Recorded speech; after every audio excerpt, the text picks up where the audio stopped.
Olá, bem-vindo à nossa aula de Física 2.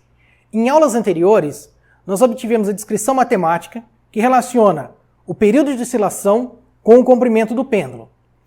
Naquela equação, aparecia também a contribuição da aceleração gravitacional. Logo, se a gente souber o comprimento do pêndulo e o período de oscilação, é possível determinar a aceleração gravitacional.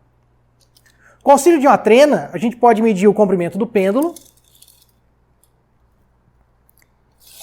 Nesse caso, ele possui 70 centímetros ou 0,7 metros. E com o auxílio de um cronômetro ou o cronômetro do celular, a gente pode determinar o período de oscilação. Eu aconselho que, em vez de você medir o período de uma oscilação, o tempo de uma oscilação, você meça o tempo de 5 oscilações e divida esse valor por 5. É mais fácil medir o período dessa forma do que medir o tempo de apenas uma oscilação. Importante também lembrar que você não pode abandonar o pêndulo de qualquer posição. Por quê? A equação matemática que obtivemos, ela só é válida para aproximação de pequenas amplitudes, ou seja, aquela aproximação em que o seno do ângulo é igual ao próprio ângulo. Para isso, recomendo que você abandone o pêndulo não muito longe da posição vertical. Vamos lá. Cronômetro zerado. Parar o pêndulo. Vou puxar ele um pouquinho para o lado. 1, 2, 3, 4, 5.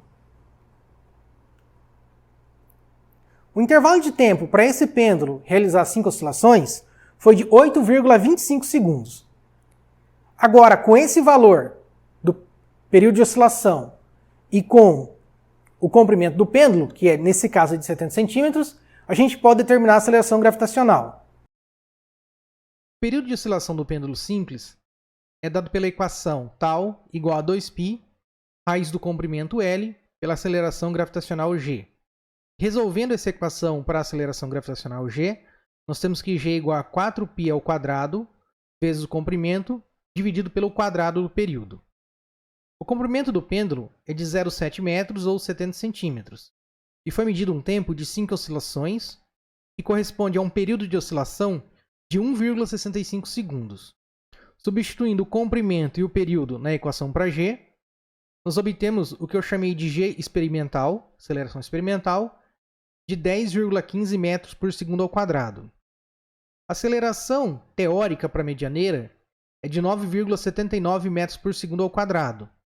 Nós podemos comparar esses dois valores para verificar o quão bom a nossa medida foi em relação ao valor teórico, assumindo o valor teórico como valor verdadeiro. Podemos calcular então o desvio percentual, que é dado por 100 vezes o módulo da diferença entre a aceleração experimental e a aceleração teórica, dividido pela aceleração teórica. Substituindo os valores dessas acelerações, nós chegamos a um desvio percentual de aproximadamente 3,7%, o que é um valor muito bom, dado a simplicidade desse experimento. O que eu fiz a seguir foi repetir essa medida 10 vezes para confirmar esse valor.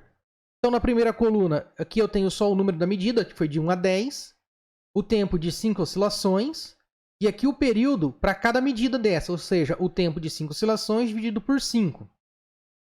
O comprimento do pêndulo, que foi sempre mantido o mesmo, de 0,7 metros, e aqui a aceleração gravitacional obtida, calculado para cada medida. Feito isso, com esses 10 valores, eu calculei um valor médio, desvio padrão. Então, eu tenho uma aceleração experimental média aí de 9,39, mais ou menos 0,09 metros por segundo ao quadrado. Mais uma vez, se a gente comparar esse valor com o valor teórico, eu tenho um desvio que é um pouquinho maior do que o anterior, aproximadamente de 4,1%, ainda assim, um excelente resultado. Ou seja, o experimento do pêndulo simples ele pode ser usado para determinar a aceleração gravitacional com um resultado muito bom. Aqui nesse caso, menor aí que 5% de erro.